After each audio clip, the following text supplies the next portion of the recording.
Assalamu alaikum wa rahmatullahi wa barakatuh. ‘Yan uwa yau za mu magana ne akan muhimmancin wannan ma'ana passport. A duk lokacin da ya zamanto kai matahi ne, kana fita daga ƙasar ka zuwa wata ƙasa, to ka sani abu muhimmanci da ya kamata ka riƙa a hannunka shi ne passport. Za ka ga mai yawa mutanen suna barin Nijar suna tafiya Chad ko kuma Libi ko irin su Algeria ko Nigeria ma ko irin su Benin ko irin su Cameroon, amma ba abin da suke ɗauka sai carte d'identité. Alhali wannan babban kuskure ne mai girma ka ɗauki carte d'identité ka tafi wata ƙasa wanda baka saka da ita ba. Wannan da kuke ko su Nigeria ana barin mutane suna shiga da carte, su Benin kenan, su Mali, su Burkina, ƙyale mutane da ake yi. Amma a dokance in dai tafiya ne za ka yi ka fita daga ƙasar ka tafi zuwa wata ƙasa, to abin da za ka ɗauka ka yi yawon nan da shi shine passport, saboda mahimmancin shi. Za mu ɗan zano wasu kaɗan daga cikin mahimmancin passport. A duk lokacin da kake da passport ka ɗauko shi ka zo bakin iyaka za ka shiga wata ƙasa, na farko abin da ake maka kallo mutum mai kima. Ana maka kallon mutum mai kima, mutumin da ya san abin da yake yi, kuma za a ɗauke ka da daraja saboda za a ɗauki bayananka a ajiye su. Ko da ka yi shekara 10 ka bar ƙasar ka ƙara dawowa, in ka taho ana ɗaukan passport ɗinka, za a ga cewa wannan ya taɓa shiga ƙasar waga a shekara ta kaza kuma ya mutu a shekara ta kaza. Kenan kaga in ka zo za ka shiga da wuya su hana ka shiga saboda sun san ka taɓa shiga ka zauna cikin ƙasar ba ka da matsala. Amma in carte d'identité ce ba abin da ake ɗauka cikinta, kawai kallon ta ne za a daga maka kayanka. Kuma ka lura ko da a cikin tahiye-tahiye wanda ya taho da passport, kuɗin da ake amsa a wajen shi ba kamar na wanda ya taho da carte d'identité ba. Saboda carte d'identité kwata-kwata ba abu bane da ake ɗauka domin a yi bulaguro da shi. Carte d'identité ana yin ta ne domin a yi bulaguro na cikin ƙasa. Kai ne za ka tafi daga Zandar zuwa Maradi, kana da carte d'identité ka tafi da ita. Zandar, Niamey, Agadez, Tilaberi, su Difa, su Tawa, su Doso, wannan ko ina za ka shiga cikin ƙasarka kana da carte d'identité ka fita da ita. Amma in tahiya ne za ka yi daga ƙasarka zuwa wata ƙasa, to abin da ake ɗauka a kai da shi shine passport. Da haka yan uwa mu bar mu tare ƙasar mu muna taya wata ƙasa wanda ba san ba tare da muna da passport ba, saboda muhimmancin shi.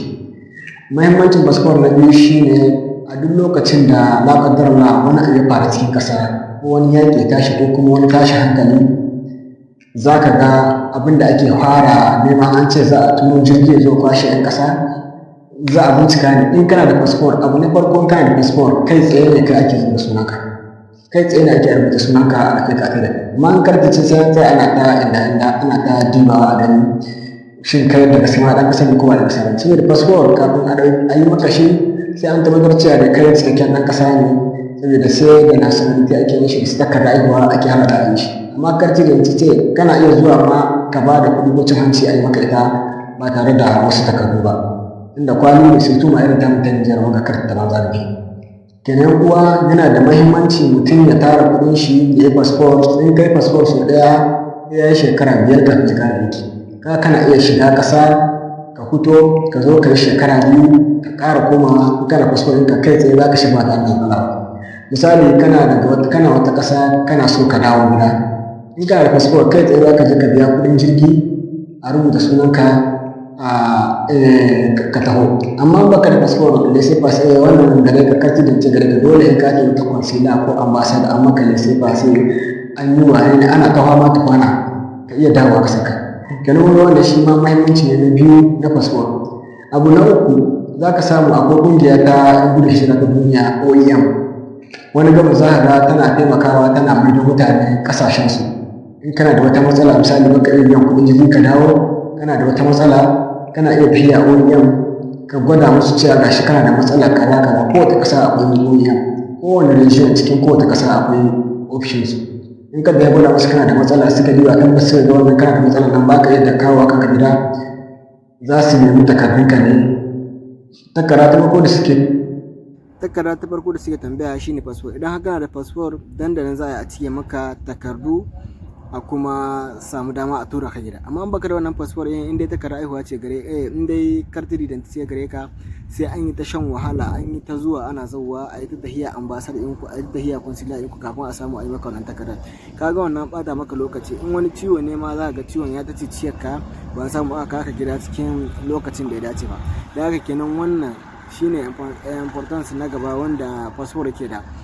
Banda shi kuma fasfor hallo in kana da shi, akwai abubuwa da dama wanda za ka yi cikin ƙasar da kake. Misali in kamar irin ƙasa ce su Algeria, su Mauritania, su Morocco ko kuma su Tunisia, ko irin su Benin, su Cameroon, su dukkan ƙasar da kake, hatta da ƙasashen turawa in kana can, duk da su abin ya bambanta, bai ma yiwa ka iya tafiya can in ba tare da kana da fasfor ɗin nan ba. To in dai cikin wannan ƙasashen da na Afirka kake, akwai wata takarda da ake wa mutum wanda ake kiranta carte de séjour. Takarda take baka dama ka zauna cikin ƙasa ka yi shekara guda ba tare da wata matsala ba ko kaɗan. In kana da ita, babu yadda za a yi wani iko ya kama ka in dai ba wani laifi ba ka aikata. To kenan baka da wannan fasfor ɗin, za ka ga wannan takarda ba yi maka ita, saboda da fasfor ita ake gamawa a yi ta. Kowace ƙasa in ka tayi da fasfor ɗin nan da ita, da fasfor da kuma sauran wasu 'yan takardu wanda a cikin ƙasar kake zuwa a yi maka su, da su ake gama a yi maka wannan takarda wanda za ka iya zama cikin lafiya cikin ƙasar nan, ka yi kasuwancinka, kana yi shekara guda ko kuma wata 6 ba tare da wani matsala ba. Za ka iya shiga duk inda kake so, za ka iya yin bulaguro cikin ƙasar, za ka iya yin duk abin da ɗan ƙasa yake yi, illa wasu 'yan ƙanƙana abubuwa da ba su taka kara suka karya ba. Kenan don haka yan uwa, wannan shine importance na gaba na fasfor. Kenan kun ga yana da importance sosai. Da haka kan mu yi wasa da shi yan uwa, mu dage mu yi fasfor. Kada ka ga tsadar shi yayin da za ka fita daga ƙasar ku, ko nawa yake ka samu ka yi shi.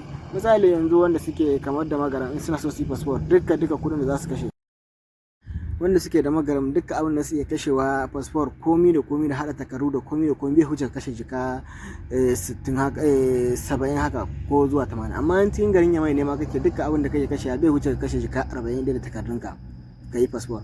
Kuma an kai shi wannan fasfor sai ya yi shekara 5 kafin ya kare aiki. Kenan kaga kada ya zamanto a ce saboda wani abu da bai ta kara ya karya ba, ka je ka fito wata ƙasa baka da fasfor ina a ringa ci maka mutunci.